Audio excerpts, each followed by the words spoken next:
என் வாழ்க்கையில கூட பிசாசு அப்படித்தான் என்னுடைய 18வது வயது வரைக்கும் அவனுடைய ஆளுகைக்குள்ளதான் வச்சிருந்தான். 1989ஆம் ஆண்டு என்னுடைய பெற்றோர் ரட்சிக்கப்பட்டார்கள். அப்ப நான் 10வது வகுப்பு படித்துக் கொண்டிருக்கிறேன். எங்க அம்மா மரண தருவாயில அல்சர் குடல் புண் வியாதி முற்றி போய் அவங்கள பல மாதம் ஹாஸ்பிட்டல் வச்சு ட்ரீட்மெண்ட் பண்றாங்க. கியூர் ஆகல, சுகமாகல. ஒரு கட்டத்தில் டாக்டர் சொல்லிட்டாங்க, அவங்கள காப்பாற்றுவது ரொம்ப கடினம், அவங்கள காப்பாற்ற வாய்ப்பு இல்லை.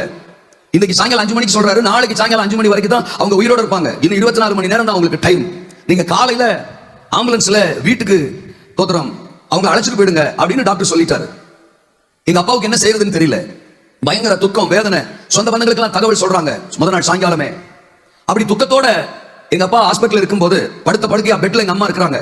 பாருங்க, அன்றைக்கு மாலையில ஆஸ்பத்திரி ஊழியர் செய்யற 2 பேர் அந்த ஆஸ்பத்திரிக்கு வந்திருக்காங்க. ஆண்டுடைய முன்குறிப்பு பாருங்க, ஆண்டுடைய அன்பை பாருங்க. அன்றைக்கு அவங்க வேற எந்த ஆஸ்பத்திரிக்காவது போயிருக்கலாம், ஆனா குறிப்பா அவர் அற்புதம் செய்வார், அவர் மரணத்தை ஜெயித்தவர், உயிரோடு எழுந்தவர், அவர் வியாதியை நீக்குகிற பரிகாரி, உங்க மனைவிக்கு அற்புதம் செய்வார்னு ஆண்டுடைய வார்த்தையை சொல்லிட்டு என்னுடைய தாயாருக்காக தலையில கை வச்சு ஜெபம் பண்ணிட்டு போயிட்டாங்க.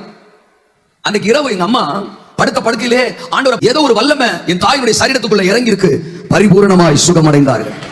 இன்றைக்கு வரைக்கும் என் தாயார் உயிரோடு இருக்கிறாங்க. 24 மணி நேரத்துல மரிச்சு போயிடுவாங்க அப்படின்னு டாக்டர் சொல்லிட்டாரு. ஆனா இன்றைக்கு வரைக்கும் என் தாயாரை இயேசு உயிரோடு வைத்திருக்கிறார். ஆஸ்பத்திரிக்கு பெரிய ஆச்சரியமா போயிடுச்சு, பிரமிப்பா போயிடுச்சு. காலையில எழுந்து என் தாயார் இந்த சம்பவத்தை சொல்லியிருக்கிறாங்க. இயேசு தான் என் தாயாருக்கு உயிர் கொடுத்தார். அதுல இருந்து என் தகப்பனும் தாயும் சபைக்கு போக ஆரம்பிச்சுட்டாங்க. நான் 10ஆம் கிளாஸ் முடிச்சுட்டு 11ஆம் கிளாஸுக்கு போறேன். 10ஆம் கிளாஸ் படிக்கிற வரைக்கும் எங்க அப்பா அம்மா பேச்சுக்கு தான் நான் கீழ்ப்படிவேன், நல்ல பிள்ளையா இருந்தேன். ஸ்கூல்ல நான் நல்லா படிப்பேன், என் கிளாஸ்ல எப்பொழுதும் நான் ஃபர்ஸ்டா இருப்பேன். 10th நான் படிக்கும்போது எங்க டிஸ்ட்ரிக்ட்ல நான் செகண்டா வந்தேன். அந்த மாதிரி நல்லா படிப்பேன். என்ன இன்ஜினியர் ஆக்கணும் அப்படின்னு எங்க அப்பா அம்மாவுக்கு ஆசை. அதனால என்ன +1 படிக்க வச்சாங்க தோத்ரா. ஆனா நான் +1 படிக்க போன உடனே எனக்கு எக்ஸ்ட்ரா ஒரு வால் முளைச்சிட்டு தோத்ரா. புது ஃப்ரெண்ட்ஷிப், புது அட்மாஸ்பியர் தோத்ரா. பழக்க வழக்கங்கள்லாம் மாறி போச்சு. சினிமா, ஊர் சுத்துறது, ஜாலியா என்ஜாய் பண்ணணும் அப்படிங்கிற திங்கிங் எல்லாம் வந்துருச்சு. படிப்பு மேல எனக்கு இன்ட்ரெஸ்ட் இல்ல. எங்க அப்பா அம்மா சர்ச்சுக்கு போக ஆரம்பிச்சாங்களா, என்னையும் சர்ச்சுக்கு கூட்டு போவாங்க. எனக்கு சர்ச்சுக்கு போறதுல இன்வால்வ்மெண்ட் இல்ல. ஆரம்ப ஜபத்துல போய் உட்கார்ந்துருப்பேன். ஷார்ட்டா பண்ணா பரவாயில்ல, சிலர் ஆரம்ப ஜபம் பண்றதுக்கு சான்ஸ் கொடுத்தா 10 நிமிஷம் பண்றது.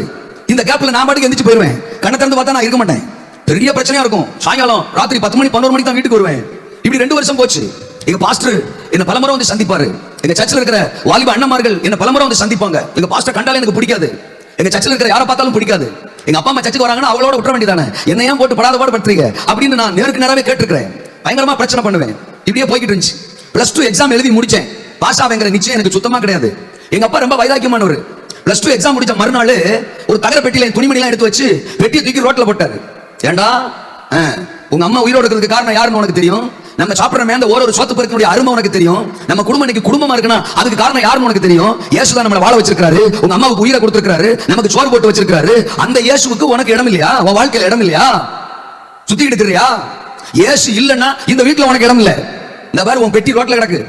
இயேசு வேணும்னா பெட்டியை தூக்கிட்டு உள்ளவா, இல்லன்னா நீ எங்க வேணாலும் போய்க்க, அதை பத்தி பிரச்சனை இல்லைன்றாங்க அப்பா. பயங்கரமான டெரருங்க தோத்ரா. இன்னைக்கு வரைக்கும் வயசு 80 ஆகுது தோத்ரா.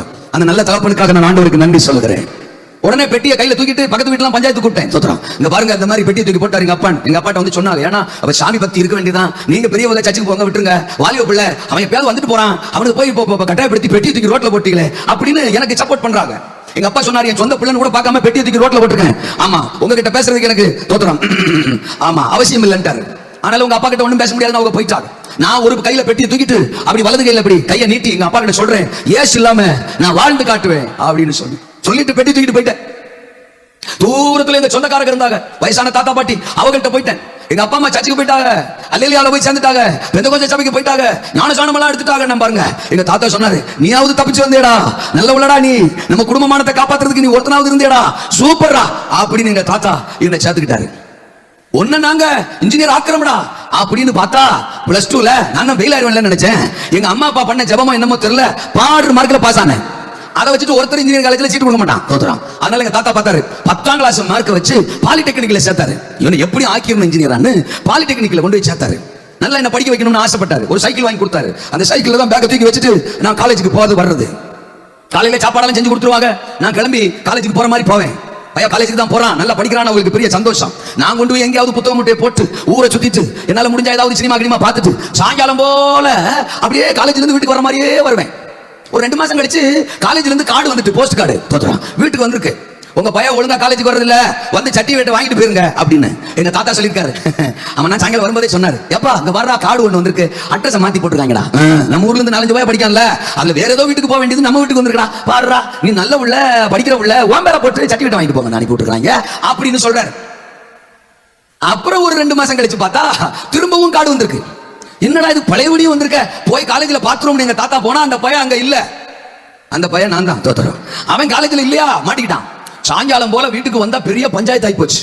ஒன்னு நாங்க நம்பி காலேஜுக்கு அனுப்பிச்சா நீ காலேஜ் பக்கமே போறது இல்லையாமே அப்படின்னு எந்த அளவுக்கு என்ன நேசிச்சாங்களோ அந்த அளவுக்கு என்ன வெறுக்க ஆரம்பிச்சுட்டாங்க, பகைக்க ஆரம்பிச்சுட்டாங்க, தூக்கி எறிஞ்சிட்டாங்க. என்ன நேசிக்க யாரும் இல்லாத ஒரு நிலைக்கு நான் தள்ளப்பட்டேன். ஃப்ரெண்ட்ஸ் எல்லாம் என்ன கைவிட்டாங்க. பசங்க இருந்தா தானே ஒட்டுவாங்க, பல சமயம் எதுவுமே எனக்கு இல்ல, மனித அன்பு இல்ல, நட்பு இல்ல, யாரும் என்ன ஏத்துக்க மாட்டாங்க. தங்குறதுக்கு இடம் இல்ல, சாப்பிடறதுக்கு வழி இல்ல, படுத்து தூங்குறதுக்கு இடம் இல்ல.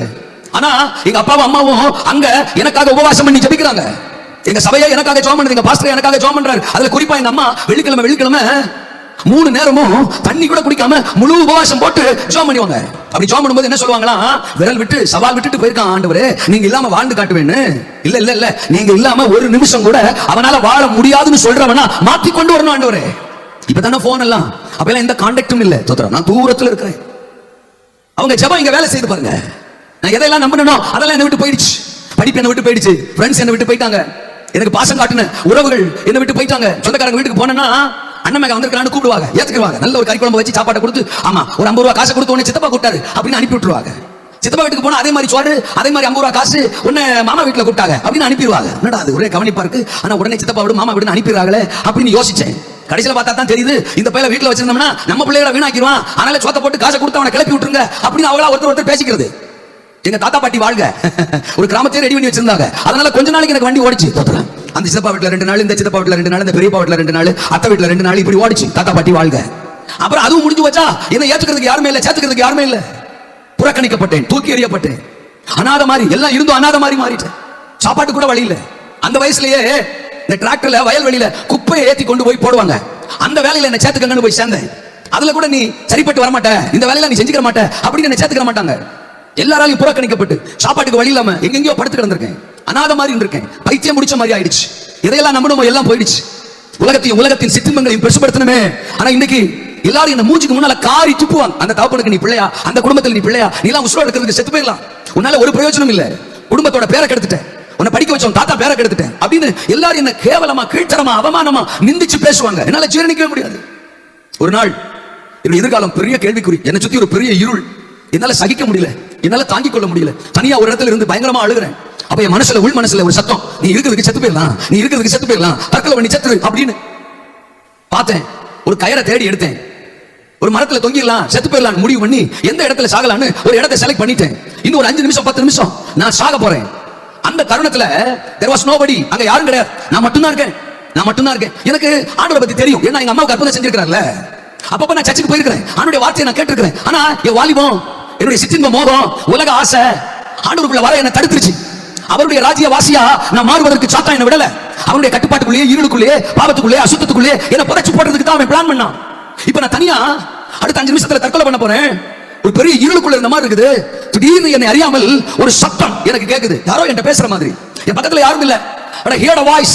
எனக்கு ஒரு சத்தம் கேட்டுச்சு, நீ என்ன வெறுக்கிற, நான் உன்னை நேசிக்கிறேன். நீ என்ன வெறுக்கிற, நான் உன்னை நேசிக்கிறேன். என்ன சொல்லிட்டு வந்த, இயேசு இல்லாம வாழ்ந்து காட்டுவேன்னு சவால் விட்டுட்டு வந்த. நீ எந்த கையில சவால் விட்டியோ அந்த கையில நீ சாகிறதுக்கான கயிறு இருக்கு. இப்ப கூட உன் வாழ்க்கையை எனக்கு ஒப்பு கொடுத்து பாரு, உலகம் பேசுற ஆளா உன்னை மாத்தி காட்டுவேன், உன்னை ஆயிரங்களுக்கு பயனுள்ளவனா மாத்தி காட்டுவேன், ஒரு பெரிய எதிர்காலத்தை உனக்கு தருவேன் அப்படின்னு யாரோ என்கிட்ட பேசுற மாதிரி இருக்கு. இந்த சத்தம் எனக்கு கேட்கும் போது எங்க பாஸ்டர் நான் பேசுனது, எங்க அப்பா அம்மாட்ட சவால் விட்டது, இது எல்லாமே என் கண்ணுக்கு முன்னால் ஒரு படம் மாதிரி ஓடுது. எனக்குள்ளே தேம்பி அழணும் தோணுது, சத்தமா அழுகிறேன். அதே இடத்துல முழங்கால் படிட்டு கையில தூக்கு கயிறோட இயேசுவுக்கு என் வாழ்க்கையை ஒப்பு கொடுத்தேன். ஆண்டவரே நான் தோத்துட்டேன், ஆண்டவரே நீ மெய்யான தேவன், நீ ஜெய கிறிஸ்து, இனி என் வாழ்க்கை நீங்க தான் ஆளுகை செய்யணும், என் இருதயத்தை நீங்க தான் ஆளுகை செய்யணும், உங்க பிள்ளை அந்த உலகத்துல வாழ என்ன அர்ப்பணிக்கிறேன்னு சொல்லி அந்த 18 வயசுல என் வாழ்க்கையை இயேசுவுக்கு அர்ப்பணிச்சேன். எங்க தாத்தா பாட்டிட்ட போய் கெஞ்சுறேன், எங்க அப்பா மாட்ட போறதுக்கு பணம் கொடுங்க, நம்ப மாட்டாங்க தோத்துறோம். அப்புறம் அப்படி இப்படி கெஞ்சி கொஞ்சம் காசை வாங்கிட்டு திரும்பி என் தகப்பனிடத்துல வந்தேன். பைபிள்ல இளையகுமாரன், என் கதையில ஒரு சின்ன மாற்றம், நான் மூத்த குமாரன், அவ்வளவுதான். எங்க அப்பாவு சொல்றாரு, எனக்கு தெரியும்டா தோத்திரம், நீ வருவன்னு தெரியும்டா, அப்பா உன்னை கொண்டு வருவாருன்னு தெரியும்டா அப்படின்றாரு தோத்திரம். ஆமா, அதே வாரம் நான் சர்ச்சுக்கு போனேன். ஆண்டவருக்கு நான் அர்ப்பணித்து கர்த்தரை ஆராதிக்க ஆரம்பிச்சேன். சபையுடைய எல்லா காரியங்களிலும் நான் ஈடுபட ஆரம்பிச்சேன். கர்த்தருக்கு ஸ்தோத்திரம். 1992ஆம் ஆண்டு பிப்ரவரி மாசம் என் வாழ்க்கையை ஆண்டவருக்கு ஒப்பு கொடுத்தேன். இன்றைக்கு வரைக்கும் எந்த ஞாயிற்றுக்கிழமையும் நான் மிஸ் பண்ணதே இல்லை. ஈவன் சிங்கிள் சண்டே என் லைஃப்ல ஒரு ஆராதனையை கூட நான் மிஸ் பண்ணதில்லை. எங்க சர்ச்சிலையும் சிஏ இருந்துச்சு, எங்க சர்ச்சிலையும் வாலிபர் கூட்டம் இருந்துச்சு. வாலிபர் கூட்டத்திற்காக நான் கர்த்தரை மகிமைப்படுத்துகிறேன். என் வாழ்க்கையில மறக்க முடியாத ஒன்று சிஏ. ஏன்னா என்னை உருவாக்குனது, என்னை வளர்த்தது, என்னை எழுப்பினது, என்னை பலப்படுத்தினது, என்னை உற்சாகப்படுத்தினது, என்னை வசனத்தின் ஆழத்துக்குள்ள கொண்டு போனது, என்னை ஒரு பிரசங்கியாளனா மாற்றினது, ஆத்தும பாரமுள்ளவனா மாற்றினது, ஊழியனாக்கினது, உபயோகப்படுத்த என்னை பயிற்றுவித்தது, எல்லாம் எல்லாம் எல்லாம் எல்லாம் சிஏ. வாலிபர் கூட்டம், வாலிபர் கூட்டம். எங்க சர்ச்சில் நடக்கிற வாலிபர் கூட்டத்துல ஒரு நாள் நான் மிஸ் பண்ண மாட்டேன். அன்னைக்கு மாசத்துக்கு ஒரு முறை அந்த சிஏ எங்க சர்ச்சில் நடக்கும். நான் ஜூனியர், எங்க சர்ச்சில் நிறைய சீனியர்ஸ் எல்லாம் இருப்பாங்க, அண்ணன் அக்கமாரு சர்ச்சில் இருப்பாங்கல்ல. ஆமா, நான் அவங்களோட சேர்ந்து யூத் மீட்டிங்ல பங்கு பெறுவேன். அப்போ பாட்டு பகுதி இருக்கும், பிரசங்க நேரம் இருக்கும், அப்புறம் நம்முடைய தாளந்துகளுக்கு வாய்ப்பு கொடுக்கிற நேரங்கள் இருக்கும். எல்லாத்துக்கும் மேல குயிஸ் ப்ரோகிராம் இருக்கும். தோத்தரம் ஏதாவது ஒரு புத்தகத்தை படிச்சுட்டு வர சொல்லுவாங்க. இப்ப எப்படி நடக்குதுன்னு உங்களுக்கு தெரியும். ஒரு புத்தகத்தை படிச்சுட்டு வர சொல்லுவாங்க. 25 கேள்வி கேட்பாங்க. தோத்தரம் ஆமா, உண்மையோட क्वेश्चन 25 क्वेश्चन கேட்பாங்க. சரியா பதில் சொன்னா 1 மார்க், தப்பா பதில் சொன்னா -1 மார்க். தோத்தரம் நான் வாலிபர் கூட்டத்துக்குள்ள போகும்போது நிறைய பேர் -20 -30 -40 எடுத்து வச்சிருப்பாங்க. ஆரம்பத்துல நான் அதை பார்த்து சிரிச்சிருக்கேன். அப்புறம் போக போக எனக்கு விவரம் தெரிஞ்ச பிறகு தான் புரிஞ்சுக்கிட்டேன், என்னதான் மைனஸ் எடுத்திருந்தாலும் எங்க சபையில இருந்த வாலிபர்கள் கூட இருந்த ஆர்வம் இருக்கு பாருங்க. அன்னைக்கு இருந்த வசன ஆர்வம், கர்த்தருக்காக வளரணும்னு இருந்த அந்த உற்சாகம், அதுல யாருமே குறைஞ்சிருக்க மாட்டாங்க. மைனஸ் இருந்தாலும் பரவாயில்ல, தூக்குவோம்டா கையை. கேள்வி கேட்ட உடனே கையை முதல்ல தூக்கணும். யார் முதல்ல தூக்குறாரோ அவர் பதில் சொல்லணும். பார்த்தேன் நான் யூத் மீட்டிங் போய் ஒரு மாசம் 2 மாசம் அப்படி கொஞ்சம் டல்லா இருந்துச்சு. ஏன்னா அப்ப பைபிள் எனக்கு ஆழமா தெரியாது, நான் படிக்கல. 2 மாசத்துக்கு பிறகு நான் பைபிளத்துல நின்று சொல்றேன், ஒவ்வொரு சிஎலையும் ஒவ்வொரு மாசமும் குறைஞ்சது 20 எடுப்பேன். சில மாசம் 22 எடுப்பேன். சில மாசம் ரேரா 25 தட்டி தூக்குவேன். நான் எனக்கு 18 உள்ள வந்துட்டேனா, என் வாழ்க்கையில எல்லா அடிமைத்தனத்திலையும் கிடந்தனா, எல்லாத்துலயும் தோத்துட்டனா, எல்லாம் என்ன கைவிட்டுச்சா, எல்லாம் என்ன ஏமாத்திச்சா, கடைசியில தற்கொலைக்கு தானே தள்ளிச்சு உலகத்தின் காரியம். இந்த சூழ்நிலையில் இருந்தும் என்ன தூக்கி எடுத்துச்சா கர்த்தருடைய அன்பு. அவர் வேணான்னு மறுத்தும், அவர் வேணான்னு வெறுத்தும், வாஸ்துக்கு விரோதமா பேசியும், என்னென்னமோ காரியம் செஞ்சும் அத்தனை பாவத்தையும் மன்னிச்சு என்ன அணைச்சு முத்தம் கொடுத்துச்சா ஆண்டவருடைய அன்பு. அதனால அந்த அன்பு எனக்கு மிகவும் பெருசா மாறிட்டு, இது வாழ்ந்தா அவருக்காக மட்டும்தான்டா வாழணும் அப்படிங்கிற ஒரு எண்ணம். ஆமா, நான் அடிக்கடி என்ன பத்தி நானே சொல்லிக்கிறேன், நான் ஒரு வசன காதலன். பைபிள்னா எனக்கு உயிர். அப்போஸ்தலர் நடவடிக்கைகளை படிச்சு சொல்லுவாங்க, 28 அதிகாரம். கேள்வி கேட்க தொடங்கும் போது நான் கேள்வி கேட்கறதுக்கு முன்னாடியே கையை தூக்கிடுவேன். அவர் கேள்வி கேட்கறதுக்கு முன்னாடியே அங்க பெரிய சண்டை இருக்கும். ஆமா, வாலிபர் தலைவர் சொல்லுவாங்க, பிரதர் நீங்க இன்னும் கேள்வி கேட்கல, அவர் அதுக்குள்ள கையை தூக்குறாரு பிரதர் அப்படிம்பா. அவர் என்ன சத்தம் போடுவார், கீழே போடுங்க, கீழே போட்டுருவேன். அப்புறம் கேள்வி கேட்பாரு, நான் ஒரு தப்பா சொல்லுவாங்க, அப்புறம் நான் கரெக்டா சொல்லுவேன். நீங்க கூட கேட்கலாம், அது என்ன நீங்க கேள்வி கேட்கறதுக்கு முன்னாடியே கையை தூக்குறீங்க, எப்படி தூக்குறீங்க? இப்படித்தான் தோத்துறேன். அதாவது அப்போஸ்தலர் 28 அதிகாரத்துல படிச்சு சொல்லிருப்பாங்களா, அந்த ஒரு மாசமே என் வேலை என்ன தெரியுமா, காலையில இருந்து சாயங்காலம் வரைக்கும் அந்த அப்போஸ்தலர் 28 அதிகாரத்தையும் படிச்சு உள்ள கட கட கட கட கடன்னு இருக்கிறேன். ஃபுல்லா மனப்பாடம் பண்ணிடுவேன். இருக்கீங்களா? வடக்கு இருந்து தெற்க, கிழக்கு இருந்து மேற்க, மேல இருந்து கீழே அடிச்சு கமா செமிகோலன் புல் ஸ்டாப் எல்லாம் உள்ள இருக்கும். யோ இது அப்போஸ்தலர் அப்படி தானே கேட்பீரு கேளுமியா? நான் அந்த ஒரு மாசம் சொல்லியா தானே. என் தம்பி சாயங்காலம் ஸ்கூல் முடிச்சுட்டு வருவான், அவன் 9 அதிகாரம் ஒப்பிக்கிறேன். அவன் சொல்லுவான், இவன் என்ன விளையாடவே விட மாட்டான் அப்படிமா. இப்ப அவன் 2 சர்ச்சுக்கு பாஸ்டரா இருக்கான்.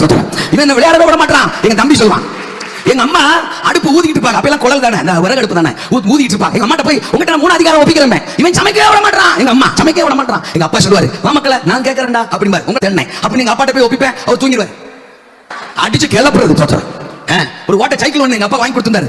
அந்த சைக்கிள்ல தான் சர்ச்சுக்கு போறது வர்றது, ஒரு மீட்டிங் மிஸ் பண்றது கிடையாது, ஒரு வாலிபர் கூட்டத்தை விடுறது கிடையாது, சர்ச்சில் நடக்கிற எந்த காரியத்தை விடுறது கிடையாது. ஊழியமா சகலத்திலே நான் தான் முதலா இருக்கணும். சர்ச்சுக்கு போன உடனே விளக்கமா எடுப்பேன். கூட்டுறது தான் தோத்துறேன். கூட்டுறது, பாய் போடுறது, சன்னலை துடைக்கிறது, அத்தனை வேலையும் என்ன மாதிரி பாத்ரூம் கக்கூசு கழுவுறதுக்கு யாராலையும் முடியாது. யோசுவா என்னும் பணிவிடைக்காரனாகிய வாலிபன் அதை படிக்கும் போதெல்லாம் அந்த பேரு என் மேல இருக்கணும்னு நினைப்பேன் நான். எங்க அப்பா சொல்லி கொடுத்துக்கிறார், நீ பைபிள் படிக்கும்போது எந்த கேரக்டர் படிக்கிறியோ அந்த கேரக்டராவே நீ மாறிடணும்னு சொல்லியிருக்கிறாரு. எங்க அப்பாவுக்காக நான் நன்றி சொல்லுவேன். அப்படியே மனப்பாடம் பண்ணி படிச்சு தோத்துறோம். அவர் கேட்கிற அத்தனை கேள்விக்கு பதில் சொல்றது. அதான் சொல்றேன், சில மாசம் 25 தட்டி தூக்கிடுவேன் நான். இருக்கீங்களா? பைபிளின் உணவாக ஆகாரத்தை பார்க்கும் யோபு சொன்ன மாதிரி வசனம் எனக்கு மேன்மையானதாக மாறி போச்சு. அந்த வசனம் தான் என்ன உருவாக்குச்சு. எங்க சர்ச்சிலேயே முத ஊழிய அழைப்பு பெற்றவன், ஊழியத்துக்கு அர்ப்பணிச்சவன், வேளாண் கல்லூரிக்கு போறேன்னு சொல்றவன் நான் தான். எங்க பாஸ்டருக்கு என்ன பார்த்தா ரொம்ப சந்தோஷம். சில சமயம் பாஸ்டர் என்ன பார்த்து சொல்வாரு, உன்னை பார்த்தா பசங்க நேரத்துல பாயிண்ட் வருதுடா. வரணும்ல தோத்துறோம். பாஸ்டர் ஜாமெண்ட் வராரோ இல்லையோ, நான் பசங்களுக்கு ஜாமெண்ட் போவேன். என் கூட நீங்க பேசணும் ஆண்டவரே அப்படின்ட்டு போவேன். எங்க சர்ச்சில் யாரும் ஒரு மாதிரி டல்லா இருக்கவே கூடாது, விட மாட்டேன் நானு தோத்துறோம். ஆமா, அப்பப்ப அல்லையா சவுண்ட் என் பக்கம் எல்லாரும் கவனத்தையும் திருப்புவேன் தோத்துறோம். எங்க சர்ச்சில் நான் நிரந்தரமா ஒரு இடத்துல உட்கார மாட்டேன். யாரா தூங்கு முஞ்சி, யாரா கொட்டாய் விடுறாள், யாரா சோம்பேறியா இருக்குது, அந்த ஆள் பக்கத்துல தான் போய் உட்காருவேன்.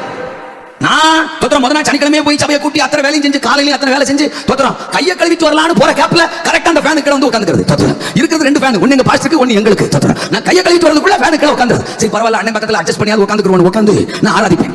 இது பார்த்தா ஃபேன் காத்துல நல்ல கத்திரிக்காய் நிறுத்து போட்டு தோத்திரம் 1.5 கிலோ 2 கிலோ தூங்கிட்டு இருக்கும். தோத்திரம் கண்ணை மூடி தூங்கிட்டு இருக்கும். பாப்பேன் ஏற்கனவே இடத்த பிடிச்சிக்கிச்சு வைத்திருச்ச வேற. தோத்திரம் இதுல பிரசங்க நேரத்துல தூக்கமா உனக்கு ஏசரத்தம் செய்யும். பாஸ்டர் எப்ப அல்லேலூயா சொல்லுவார்னு வெயிட் பண்ணுவேன். அவர் அல்லேலூயா சொல்லுவார் பாருங்க, அதுக்கு முன்னாடி நான் எல்லாம் பொசிஷன் எல்லாம் செட் பண்ணி வச்சிருவேன். அவர் காதுக்கு நேரா என் வாயை அப்படி திருப்பி வச்சுக்கிட்டு தோத்திரம் அவர் அல்லேலூயா சொன்னோனே அல்லேலூயா இப்படி திருப்பி ஒரு அல்லேலூயா அடிப்பேன் பாரு, காதை கிழிச்சுக்கிட்டு உள்ள போய் அல்லேலூயா. எங்க பாஸ்டர் முதல் அல்லேலூயா, நான் 2வது அல்லேலூயா, அவர் 3வது அல்லேலூயா. அப்ப முழிக்கிறவர் தான். அதுக்கு பிறகு அவருக்கு தூங்கணும்னு நினைச்சாலும் தூக்கம் வராது. அதை தாண்டி தூங்கினாருன்னா கையை கிராஸ் அப்படி உயர்த்தி அல்லையா சொல்லுங்க, அல்லையா டமாலுக்கு வந்துருவாரு. தோத்திரம் அப்புறம் எழுப்பி விடுறது. தோத்திரம் ஆண்டவர் பார்த்தாரு, இவன் அங்க உட்கார்ந்து இருக்கும் போது ஆத்மாக்களை எழுப்புறான், இவனை நம்பி மைக்க கொடுத்தா சபைகளை எழுப்புவான், தேசத்தை எழுப்புவான்டா, என்ன ஊழியக்காரனாவே மாத்தினாரு. எங்க அம்மா தான் என்ன ஊழியத்துக்கு ஒப்பு கொடுத்தாங்களா, அதனால டெய்லி என்ன வீட்டுல நீ ஊழியக்காரன் நீ ஊழியக்காரன் நீ ஊழியக்காரனே சொல்லுவாங்க. எங்க பாஸ்டரும் நீ ஊழியக்காரன் நீ ஊழியக்காரனே சொல்லுவாங்க. எனக்கு ஊழியம் செய்யல ஆசைதான். ஆனா ஒரே ஒரு பிரச்சனை எனக்கு இருந்துச்சு. என்ன பிரச்சனைனா அபிஷேகம் எனக்கு இல்ல. ஞானஸ்நானம் எடுத்தேன், சர்ச்சுக்கு ரெகுலரா போறேன், எல்லாத்துலயும் பார்ட்டிசிபேட் பண்றேன், but I don't have anointing. அபிஷேகம் எனக்கு இல்ல. எல்லாரும் நல்ல ஆவியில நிரம்புறாங்க, அந்நிய பாஷை பேசுறாங்க, எனக்கு அதை பாக்குறப்பெல்லாம் மனசுக்கு பாரமா இருக்கும். என் மேல இன்னும் அபிஷேகம் வரலையே ஏங்கிட்டு இருப்பேன். எங்க சர்ச்சில் ஒரு 40 days ஃபாஸ்டிங் பிரேயர் நடந்துச்சு. தோத்திரம் அந்த ஃபாஸ்டிங் பிரேயர் எப்படி நடந்துச்சு, எங்க பாஸ்டர் என்ன பண்ணாருன்னா ஒரு கிராமத்திலயும் ஒரு நாள் விசுவாசிக வீட்ல ஒரு விசுவாசி வீட்லயும் ஒரு நாள் அப்படி 40 நாள் நடக்குது. தோத்திரம் நான் கடைசி 7 நாள் நான் ஃபாஸ்டிங் போட்டேன். 7 நாள் ஃபுல் ஃபாஸ்டிங். நான் எதுக்கு ஃபாஸ்டிங் போட்டுக்கிறேன்னா எனக்கு அபிஷேகம் வேணும். அன்னைக்கு சபை அதுக்கு தான் ஃபாஸ்டிங் போட்டுச்சு. தோத்திரம் அபிஷேகம் வேணும், கிருபை வேணும், சபாபி வேணும், தேவனை நெருங்கணும், பாவத்தை விடணும், பரிசுத்தத்துல வாழணும். இதுக்காகவே நாங்க ஃபாஸ்டிங் போடுவோம். வேற எதுவும் வேணும், மேரி வேணும், தோத்திரம் அப்புறம் ரோசி வேணும், தோத்திரம் அப்புறம் ஜோசப் வேணும், அப்படிலாம் ஃபாஸ்டிங் போடுறதில்ல. கொதவளை நெரிச்சு கொல்ல அல்லேலூயா அதுக்கெல்லாம் ஃபாஸ்டிங் போடுறதில்ல. நாங்க அபிஷேகத்துக்காக தான் ஃபாஸ்டிங். அன்னைக்கு நான் 7 நாள் அபிஷேகத்துக்காக ஃபாஸ்டிங் போடுறேன். தோத்திரம் பார்த்தா 6 நாள் போயிடுச்சு, எனக்கு 6 நாள் போயிட்டு, சபைக்கு 39 நாள் போயிடுச்சு. கடைசி நாள் இன்னும் அபிஷேகம் வரல. அவர் அமைதியா இருக்கார், தலைமுறை அப்படித்தான் இருக்காரு. தோத்திரம் அமைதியா இருந்தா எனக்கு அபிஷேகம் வரல, ரொம்ப சங்கடமா போச்சு. அப்ப 40வது நாளா கடைசி நாளா நான் காலையில வீட்டுல ஜெபம் பண்றேன். ஆண்டவரே இந்த பாருங்க தோத்திரம் நீங்க சர்வ வல்லமை உள்ளவர், நீங்க நினைச்சிருக்கீங்க அப்பா, எனக்கு அபிஷேகம் தான் ஃபாஸ்டிங் போட்டுருக்கேன். 6 நாள் முடிஞ்சு போச்சு, நீங்க என்ன அபிஷேகம் கொடுக்கல, நீங்க கடைசி நாள் இந்த பாருங்க இன்னைக்கு அபிஷேகத்தை கொடுத்தீங்கன்னா நான் முழு நேர ஊழியத்துக்கு வரேன். இன்னைக்கு நீங்க எனக்கு கொடுக்கலனா நீங்க எப்போ நாள் கொடுங்க. தோத்திரம் உங்க கூட சண்டை விட மாட்டேன், நீங்க எப்போ நாள் கொடுங்க. ஆனா நான் ஃபுல் டைம் மினிஸ்ட்ரிக்கு வர மாட்டேன். டீலா நோ டீலா. நான் சர்ச்சுக்கு விசுவாசி மாதிரியே போய் எங்க பாஸ்டருக்கு முடிஞ்ச உதவிகளை செஞ்சுட்டு நான் ஏதாவது வேற நான் பழச்சிக்கிறேன். ஊழியத்துக்கு முழு நேரமா வர மாட்டேன். இன்னைக்கு அபிஷேகம் கொடுக்கலனா அப்படின்னு ஒரு குட்டி ஜெபம் காலையில என் தனி ஜெபத்துல ஜெபம் பண்ணிட்டு எங்க அம்மாவையும் சைக்கிள் உட்கார வச்சுட்டு 8 கிலோமீட்டருங்க கிராமம். அன்னைக்கு கடைசி நாள் ஒரு கிராமத்துல நடக்குதுங்க. 8 கிலோமீட்டர் சைக்கிள் மிதிச்சு போறோம். போனா ஆமா எங்க பாஸ்டர் கரெக்ட் டைத்துக்கு போயிடணும், இல்லட்ட மீசலாம் வச்சிருப்பாரு, ஒரு சைஸா பாப்பாரு, அதுலயே சொல்லி முடிஞ்சிரும். தோத்திரம் ஆமா ஜெபம் ஆரம்பிச்சாங்க, பாஸ்டர் சைஸா பார்த்தார், அப்படியே தலையை குனிஞ்சிட்டு அந்த வீட்டுக்குள்ள ஒரு மூலையில உட்கார்ந்துட்டேன். தோத்திரம் போற்றி துதிப்பம் எம் தேவனே புதிய இதயமுடனே அந்த பாட்டு ஓடிட்டு இருக்கு. அந்த பாட்டு ஓடிட்டு இருக்கு, நானும் சேர்ந்து கையை தட்டி பாடுறேன். தோத்திரம் என்னுடைய ஒரே நோக்கம் அபிஷேகம் அபிஷேகம் அபிஷேகம் ஊழியம் ஊழியம் அபிஷேகம் முழுகிற ஊழியம் அபிஷேகம் இன்னைக்கு கிடைச்சாதான் அப்படின்னு தோத்திரம் பண்ணிட்டு இருக்கேன். அப்புறம் அந்த சரணத்துல அடுத்த கடைசி சரணம் பூமி அகிலமும் சாட்சியாகவே போங்கள் என்ற அந்த அந்த அந்த அந்த அந்த சரணம் பாடுறாங்களா, அந்த பல்ல சரணம் பாடும்போது அந்த வரி பாட ஆரம்பிச்சது அவ்வளவு அப்படின்னு ஒரு கரண்ட் ஷாக் மாதிரி அடிச்சது பாரு. அடுத்த 10-15-20 நிமிஷம் என்ன நடந்துச்சுன்னு தெரியல. அடிச்சு உருண்டு பிறண்டு வாயெல்லாம் குளறி அந்நிய பாஷை பேசி இருக்கிற ஆளெல்லாம் புரட்டி தோத்திரம் எங்க பாஸ்டர் எல்லாரும் எந்திரிச்சு நின்று தோத்திரம் ஐயோ ஸ்டாலியை கத்தர் அபிஷேகம் பண்ணிட்டாரு அப்படின்னு எல்லாருக்குமே சந்தோஷம். ஏன்னா எல்லாருமே ஜெபம் பண்றாங்க, அபிஷேகத்துல என்ன நிரப்பிட்டாரு கத்தர். அப்படியே அந்த அந்நிய பாஷைலாம் பேசி அந்த கொஞ்சம் ரிலாக்ஸ் ஆகும் பாத்தீங்களா. ஒரு 20 நிமிஷம் கழிச்சு அப்படி ரிலாக்ஸ் ஆகுற தோத்திரம் ஒரு சத்தம், மகனே மகனே நான் சொன்னேன் இன்னைக்கு உன்னை அபிஷேகம் பண்ணா முழு நேர ஊழியத்துக்கு வர்றேன்னு, இன்னைக்கு அபிஷேகம் பண்ணலன்னா நான் முழு நேர ஊழியத்துக்கு வரமாட்டேன்னு சொன்னீல, நம்புறியா வர்றியா என்ன சொல்றேன் அப்படின்னு எங்க பாஸ்டர் வீட்டுல தோத்திரம் பணிவிட செஞ்சுக்கிட்டு இருந்தா, பணிவிட ஊழியம் செஞ்சுக்கிட்டு இருந்த ஒரு சாதாரண வாலிப பெண்ணு, அவங்களும் எங்க சிஎல் ஒரு மெம்பர், அவங்களும் வாலிபர் கூட்டத்துல ஒரு மெம்பர், ஒரு வாலிப சகோதரி. பெருசா அவங்க படிக்கல, அவங்க குடும்பத்துல பொருளாதார பின்னணி எல்லாம் பெருசா கிடையாது, கஷ்டப்படுற ஃபேமிலி. பாஸ்டர் வீட்டுல விட்டா பாஸ்டர் வீட்டுக்கும் ஆசீர்வாதம், இந்த பெண்ணுக்கும் ஆசீர்வாதம் சொல்லி அந்த சகோதரியை கொண்டு வந்து பாஸ்டர் வீட்டுல பணிவிடைக்காக விட்டுருக்காங்க. அப்படி ஒரு சகோதரி, ஆனா நல்லா ஜெபம் பண்ணுவாங்க, எல்லா யூத் மீட்டிங்லயும் எல்லா சபையுடைய உபவாச ஜெபங்களையும் தன்னை ஈடுபடுத்தி ஜெபிக்கிற நல்ல ஒரு சகோதரி. பாருங்க காலையில நான் தனி ஜெபத்துல ஆண்டவர்ட்ட ஜெபிச்சு எங்க அம்மாட்ட கூட சொல்லலங்க, அந்த சகோதரி அப்படியே சொல்லி தீர்க்க தரிசனம் சொல்லுது. அன்னைக்கு இருந்த வாலிபர்கள் அப்படித்தான் தீர்க்க தரிசனம் சொல்லுவார்கள், அவங்க மேல அப்படித்தான் அபிஷேகம் இருந்தது. எங்க பாஸ்டர் கேக்குறா, டேய் என்னடா சொல்லிட்டு வந்த தோத்திரம், என்னமோ சொல்லி ஜெபிச்சிருக்க அப்படின்னு ஒண்ணே. ஆமா ஆமா நானும் ரொம்ப நாளா கேட்டேன், அபிஷேகம் வரவே இல்ல தோத்திரம், இன்னைக்கு ஒத்தக்கல்ல 2 மாங்கா கத்திருக்கு சோத்திரம், எனக்கு அபிஷேகமும் கிடைச்சிட்டு அழைப்பும் கன்ஃபார்ம் ஆயிட்டு அப்படின்னு இருக்கீங்களா. இப்ப இந்த வாலிப சகோதரியை சொல்லவா, அவங்க தான் சொன்ன சாதாரண சகோதரி, படிப்பே கிடையாது சோத்திரம். ஆமா ஒரு கிராமத்து சகோதரி. கடைசியில் என்ன பண்ணாங்க சோத்திரம், ஒரு பிரதருக்கு அவங்கள மேரேஜ் பண்ணி வச்சாங்க. அவரு ஒரு காலு நடக்க முடியாது, கொஞ்சம் ஊனமா தாங்கி நடப்பார், ஒரு பலவீனமான சகோதரர், அவருக்கும் பெரிய பேக்ரவுண்ட் கிடையாது. என்ன நினைச்சு கல்யாணம் பண்ணி வச்சாங்கன்னு தெரியல. இவருக்கு இந்த சகோதரி தான் சரி, இந்த சகோதரிக்கு இவர் தான் சரி அப்படின்னு கல்யாணம் பண்ணி வச்சிருப்பாங்க போல. ஆனா அவரு வாலிப காலத்துல நல்ல கத்தர வைராக்கியமா தேடுறவர், ஆராதிக்கிறவர், எங்க பாஸ்டருடைய மாமனார் சர்ச்சு பிலிவர். அவரு நல்ல ஒரு சாட்சி உள்ள வாலிபன். அந்த வாலிபனுக்கு இந்த வாலிப சகோதரியை கல்யாணம் பண்ணி வச்சு ஒரு கிராமத்துல ஒரு சின்ன ஊழியத்தை போட்டு நீங்க ஊழியம் செஞ்சுக்கங்க அப்படின்னு கொடுத்துட்டாங்க. கத்தருக்கு சத்திரம். இன்னைக்கு சொல்லட்டுமா, எங்க சர்ச்சில் வளர்ந்த அந்த சிஏல வளர்ந்த அந்த வாலிப சகோதரி அந்த ஊழியக்காரர் கல்யாணம் பண்ணி வச்சு அவங்க சின்ன ஊழியம் தொடங்கினாங்க. இன்னைக்கு திருவாரூர் மாவட்டத்திலேயே மிகப்பெரிய திருச்சபை அவங்க திருச்சபை தான். 1000க்கும் மேற்பட்ட மக்கள் கூடி ஆராதிக்கிற ஒரு சபை அவங்க திருச்சபை தான். நன்னிலத்துல பாஸ்டர் பவுல்ராஜ் அவர்களுடைய திருச்சபை இன்னைக்கு அந்த பகுதியில் வளர்ந்த ஒரு திருச்சபை. 25 கிளை ஊழியங்கள் அவர்களுக்கு இருக்கிறது. 25 ஊழியர்கள் அவர்கள் மூலமா கர்த்தர் எழுப்பி இருக்கிறார். அந்த 25 சர்ச்சிலுமே ஒரு சர்ச்சிலையும் குறைஞ்சது 100 பேர் இருப்பாங்க. அந்த 100 பேருக்கு மேல ஆத்துமாக்கள் இருப்பாங்க. அப்படி வளர்ந்த சபைகளை கர்த்தர் அவர்களுக்கு கிளை திருச்சபைகளாக கொடுத்திருக்கிறார். அப்படி வாலிப காலத்துல எங்க வாழ்க்கையில சிஏவுல தேவனுக்கென்று, வார்த்தைக்கென்று, பரிசுத்தத்துக்கென்று, தேவ ராஜ்யத்திற்கென்று அர்ப்பணிச்சதுனால இன்னைக்கு அவர்களையும் பிரகாசமா வச்சிருக்கிறாரு. என் வாழ்க்கையை ஆசீர்வதிச்சு உயர்த்தி வச்சிருக்கிறார்.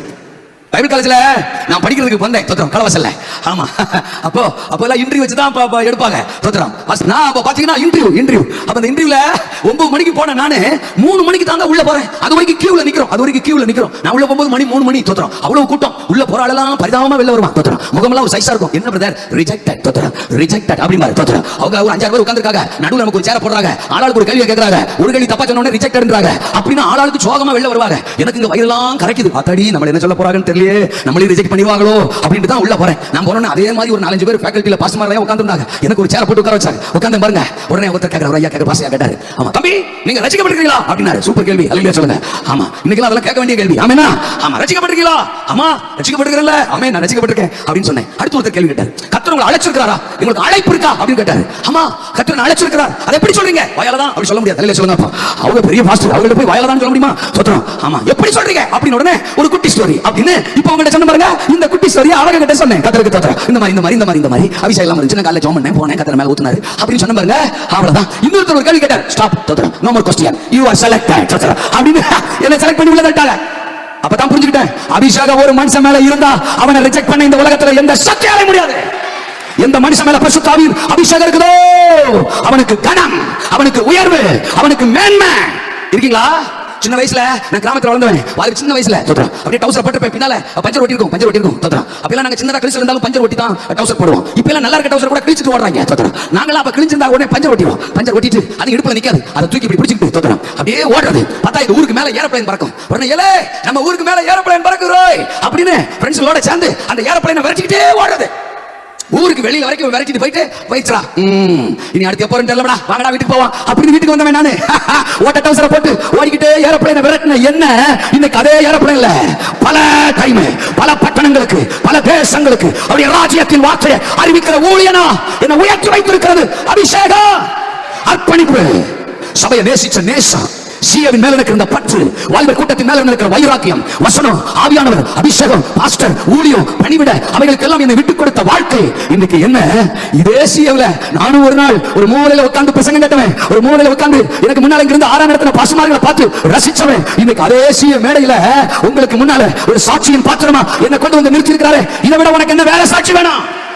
எந்த மனிதனையும் பிரகாசிப்பிக்கிற மெய்யான ஒளி எவரை மேன்மைப்படுத்தவும் பலப்படுத்தவும் கர்த்தருடைய கரத்தினால் ஆகும்.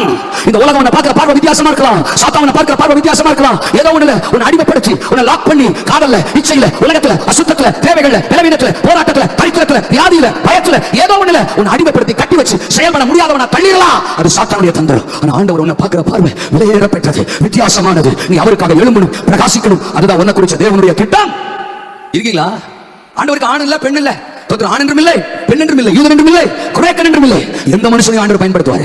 அவரை தான் பயன்படுத்துவார், இவரை தான் பயன்படுத்துவார். நீ ராஜ்யத்தின் வாசியா இருக்கும் பொழுது அந்த ராஜ்யத்தின் மேன்மைக்காக, வளர்ச்சிக்காக, பெருக்கத்துக்காக, ஆத்ம அறுவடைக்காக எந்த பாத்திரத்தையும் ஆண்டவர் பயன்படுத்துவார். சில வீட்டுல பாத்ரூம் கப்ப பாத்தீங்கன்னா பரிதாபமா இருக்கும். பரிதாபமா எந்த நூற்றாண்டுல வாங்கினாங்கன்னே தெரியாது தோத்திரம். ஆனா அந்த பாத்ரூம்ல இருக்கும் தோத்திரம். பாத்ரூம்ல இருக்கும். அந்த கப்புக்கு சில கப்புக்கு வாயே கிழிஞ்சிருக்கும். அந்த வாய் கிழிஞ்சிருக்கும். சில கப்புக்கு கை முறிஞ்சிருக்கும். அந்த கைப்பிடி முறிஞ்சிருக்கும். சில கப்புக்கு கலர் தேடியும் காணாதிருப்பாய் தோத்திரம். அந்த கலரை உன்னால கண்டுபிடிக்க முடியாது. வெளியில ஒரு கலர், உள்ள ஒரு கலர், மல்டி கலரா இருக்கும். பாட்டத்தை பாட்டா அந்த மாதிரி இருக்கும். ஆனா எப்படா இந்த கப்பை யூஸ் பண்றாங்க அப்படின்னு நமக்கு தோணும். ஒருவேளை அந்த ஓனத்தை போய் கேட்டீங்கன்னா அவர் சொல்லுவாரு, உங்களுக்கு என்ன முண்டா தண்ணி வருதுல போங்க அப்படிம்பாரு. ஹலோ, 10 ரூபா கொடுத்து வாங்கின ஒரு பாத்ரூம் கப்பு பரிதாபமானதுக்கு பிறகும் அதை பயன்படுத்துறதுக்கு அந்த ஓனரால முடியும்னா தன் ரத்தத்தையே விலைக்கிரயம் கொடுத்து வாங்கி இருக்கிற ஒன்ன பயன்படுத்துவார்.